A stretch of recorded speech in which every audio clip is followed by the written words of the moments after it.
I remember one moment sitting in a car with him when I realized that he was addicted to fentanyl. I literally begged him to get help. I said, "I can't imagine losing you." And I'm crying, he's crying. Hi, welcome to Voices in Courage and our community. So I wanted to talk a little bit about today. Is I was listening to a training not too long ago, and I was thinking back to a moment when I went up to Washington to visit my son, and he was high. And what I routinely would do would be to love him and take him for a meal and just listen and make sure that I was delivering the message to him that no matter what happened, no matter what he did, he was always loved.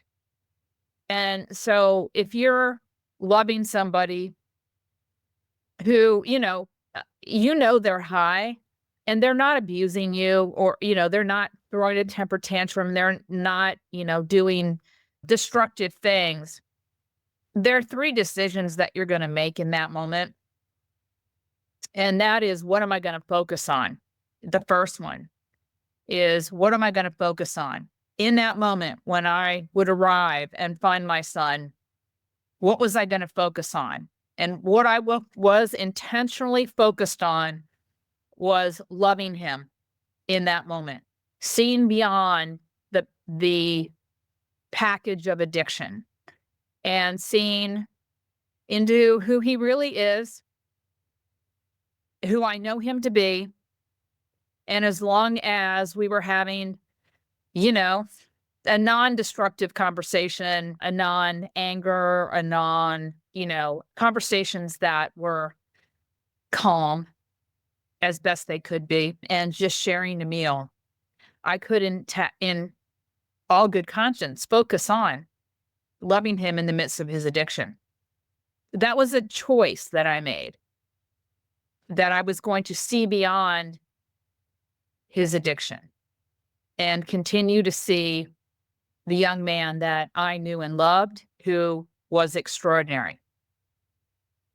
And the second decision that we make is, what does this mean to us? So what did it mean to me? What it meant to me was, it gave me an opportunity to be present for him, to be possibly the only person in his life that would consistently show up to remind him that I saw him, I heard him, and I loved him. That he was always going to be safe with me.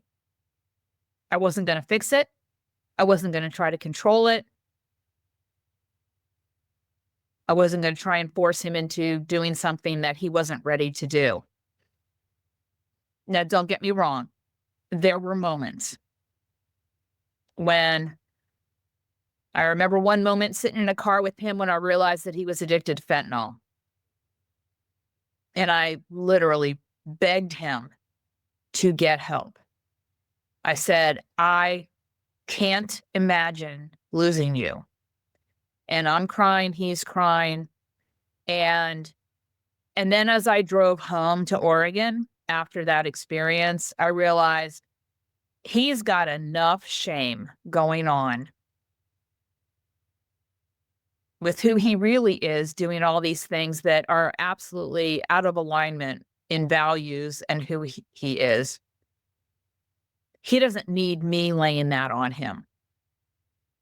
He just needs to consistently know that I'm always going to be here and I'm always going to love him, no matter how this goes. And so what it meant to me was learning how to hold space for him, for me to learn how to love him in the midst of his own suffering, in the midst of being hijacked by a disease that, quite frankly, could kill him. It meant for me to basically learn how to truly love him in these really difficult moments. And I have said repeatedly through the years that love, deep loving, is a supremely courageous act.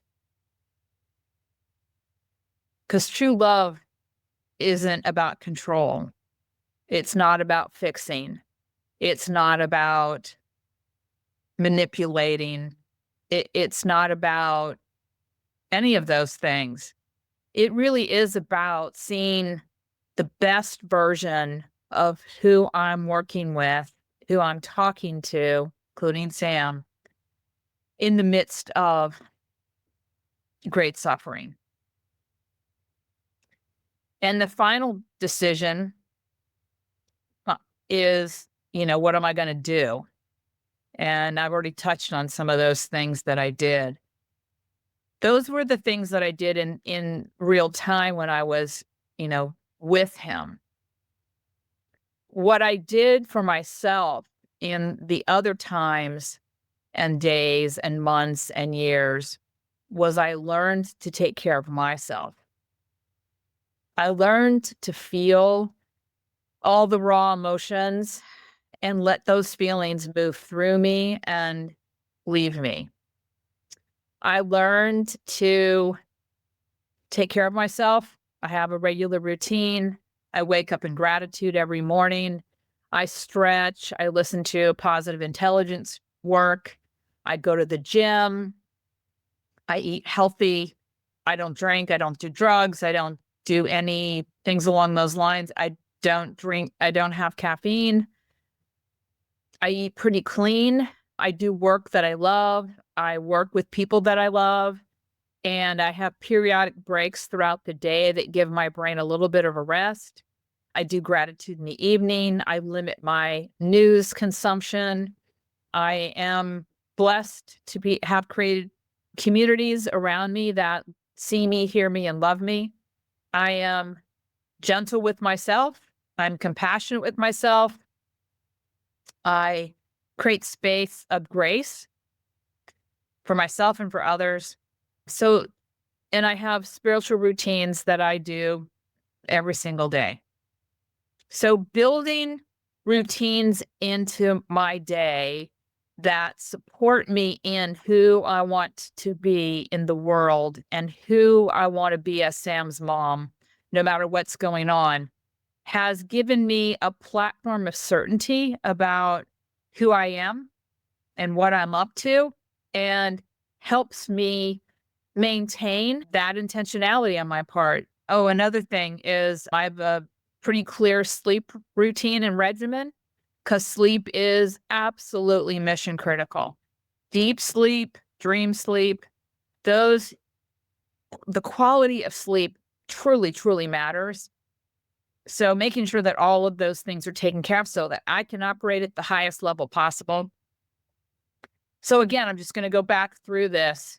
As you're experiencing things with the people that you love that are dealing with substance use disorder, you have 3 decisions to make, and it will change the trajectory of your life. The first one is, what am I going to focus on? What are you going to focus on? It is your choice.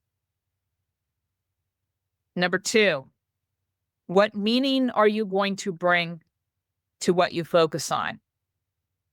Are you going to say that this is terrible, this is going to end in death, I have to save him, I have to control this, I have to fix this?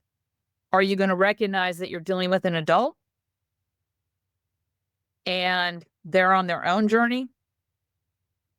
Are you going to love them in the midst of their own journey, their own suffering, their own hijacking? Continue to deliver that message and take care of yourself. And third, the third question again is, what are you going to do? So, what am I going to focus on? What meaning am I going to attach to what's taking place? And what am I going to do? I always encourage you to think and be intentional about who you're going to be in those moments. Pre-think. If they just show up at your house, who will you be in that moment? If they ask you to move back in, who are you going to be in that moment?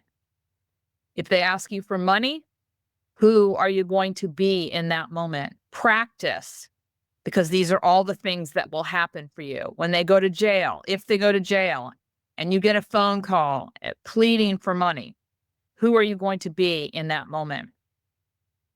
You're going to be in that moment when they go to jail. 3 decisions. They're yours to make, and they will absolutely determine the quality of your life and potentially save the person that you love the most. Be intentional. Answer these 3 questions for yourself and know who you're going to be in the moments of distress. In the moments of calm, these are the resiliency muscles to build so that you can thrive in the midst of the chaos and destruction of this disease.